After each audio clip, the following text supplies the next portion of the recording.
Thank you, Dr. Abla, to arrange this very important meeting and even focusing on small farmer, because climate change, when it will impact the agriculture sector, it will impact the most vulnerable elements of this community, farming community, meaning children and women. Exactly. And when we look at developing countries, you are talking about between 50 to 70% of the population work in agricultural sector or agriculture-related activity, including agro-industry.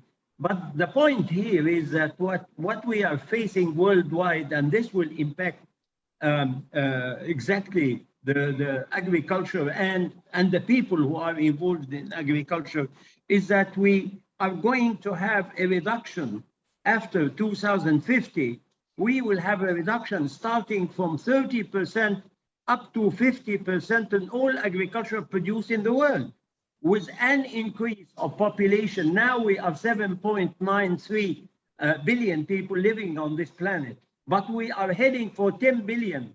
And therefore, the gap here requires 70% more production, while you will have an increase of between 30 and 50%.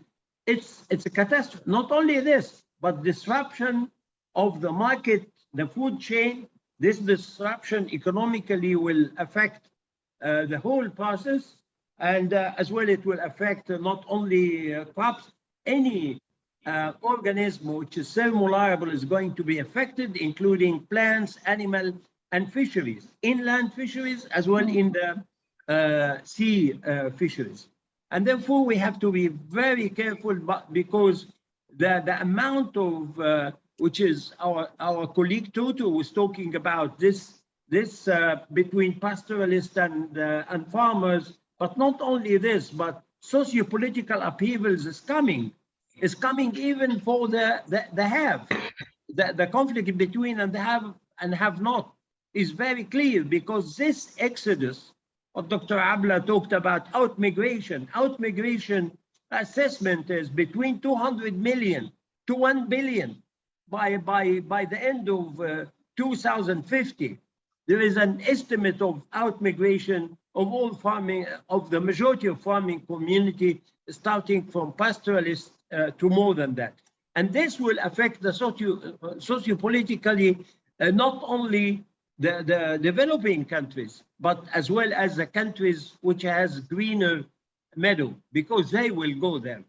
I think I will stop here, because this is an enormous problem which we'll have in agriculture. We need to make the tools, put the tools we have in science and technology, in policy, in us as human beings.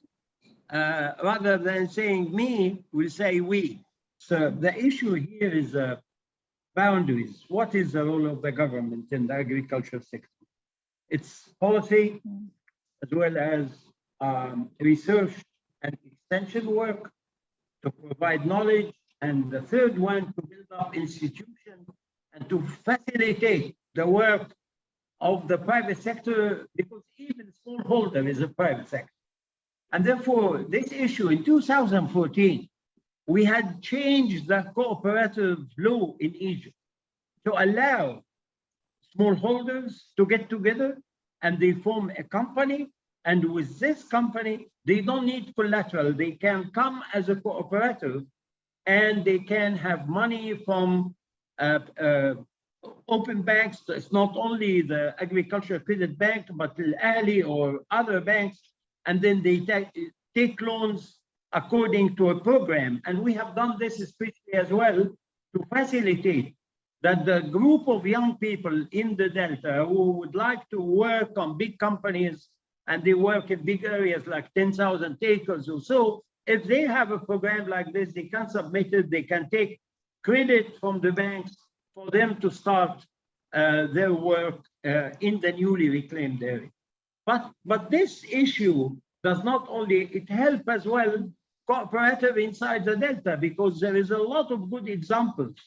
There is a Shams program, which was in Upper Egypt, which is wonderful, because it overcome the fragmentation. It bring small pieces of land together, and then they do the marketing together. They put the same crop in the field, and they market collectively.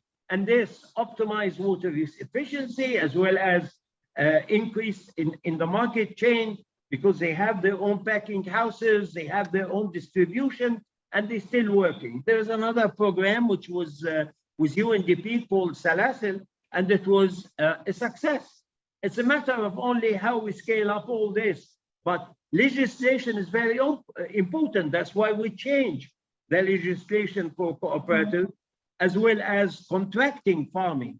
We didn't have a law in Egypt for contracting farmer, and now you have a law which really help the farmers as well as the people who contract with them to buy their product in this context.